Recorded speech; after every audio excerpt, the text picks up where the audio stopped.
The Headingley Jail Riot Causes and Consequences. Introduction.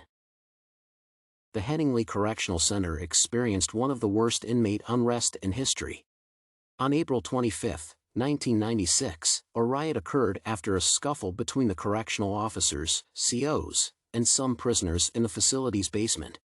Despite law enforcement's efforts to contain the unrest, it lasted for nearly 24 hours before the prisoners eventually surrendered.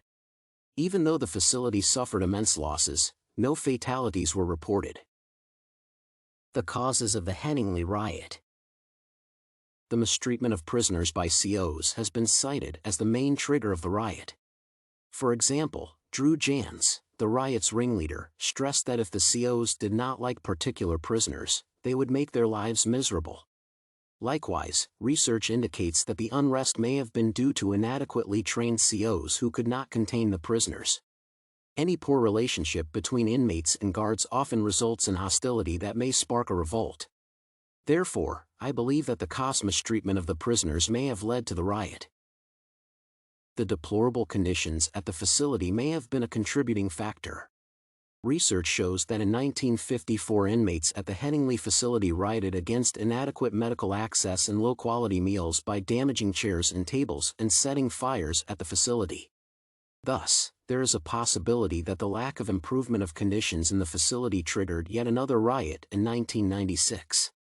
This report indicates the possibility that the prisoners at Headingley were living in appalling conditions and not receiving adequate health care and better meals. In my opinion, such circumstances may have caused the revolt because the inmates perceived it was the only way to compel the management to improve the facility's conditions. Nonetheless, according to Jans, the revolt was not planned. It occurred as a result of a volatile issue that escalated beyond control. Before the ordeal, the COs had confiscated drugs from some inmates and began to search the prison quarters for more substances when they encountered a prisoner who had been assaulted in a shower. This prompted the guards to align other prisoners in a corridor to probe who was involved in the assault. The inmates had previously signed a contract that stipulated that any assault would lead to a 90-day lockup and limited freedoms. Therefore, some prisoners panicked at the idea of being locked up and began fighting the guards, which started the riot. I believe that solitary confinement poses a lot of adverse effects on prisoners. Hence it is understandable that the inmates were terrified of being segregated and fought the COs, triggering the riot. The effects of the Headingley riot. The riot resulted in massive injuries and immense losses to the facility. Following the unrest, 10 officers and over 30 inmates were severely assaulted. The injured prisoners were sex offenders and those alleged to be informants. Additionally, the facility suffered immense losses of around $3.5 million. As a result, it was closed down for repairs for several months before being reopened. Due to the closure, the prisoners were transferred to other correctional facilities. Similarly, the inmates involved in the riot, including Jans, were charged with mischief endangering life and sentenced to 2 to 8 years in prison. I believe that event could have been prevented if more guards had been involved in the searches. The revolt only occurred because the COs were overwhelmed by the inmates. Therefore, if Headingley had adequate guards doing rounds during the evening of the riot, the event would not have happened because they would have effectively controlled the situation. Policies enacted after the Headingley riot. Following the unrest, several policies were implemented to prevent the occurrence of prison riots. In this case, the Correctional Service of Canada, CSC, was established to ensure a good working environment and professionalism among correctional officers when dealing with inmates.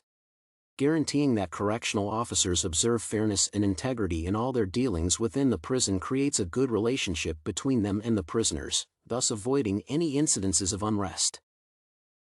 In addition, regulations to safeguard prisoners' rights have reduced prison riots. The Canadian Charter of Rights and Freedoms was enacted in 1982, which guarantees all inmates the privilege of being free from cruel and unusual penalties. Like other citizens, it safeguards inmates' right to life and security. Due to such rights, correctional facilities have slightly improved how they treat prisoners and their living conditions. Similarly, the Corrections and Conditional Release Act, CCRA, passed in 1992 safeguards prisoners against prolonged segregation stays. Furthermore, recently, the CCRA introduced Structured Intervention Units, SIUs, to improve the lives of segregated convicts. The SIUs offer inmate-tailored interventions to assist such convicts reform. Therefore, multiple regulations were implemented after the riot to improve the relations between COs and prisoners and enhance prison conditions to prevent unrest in prisons. Conclusion. The Headingley unrest was mainly caused by negative relationships between the guards and the prisoners. Deplorable conditions at the facility were a contributing factor. The event resulted in massive injuries to some guards and several inmates. In addition, it caused immense losses to the facility, but fortunately, no fatalities were reported. Based on my opinion, the riot would have been prevented had there been more guards on duty that fateful day.